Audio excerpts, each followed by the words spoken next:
Guys, and welcome to the channel. Today I'm going to show you how you can turn off the accessibility options in the Motorola phone.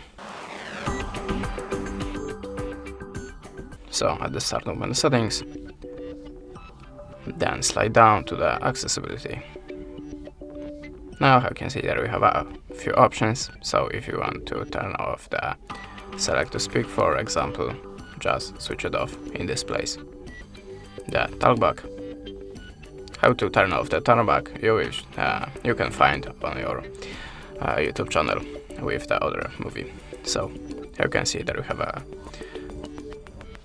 if you want to turn off the magnification, do it by this switcher, and you can turn off all of these options in this way.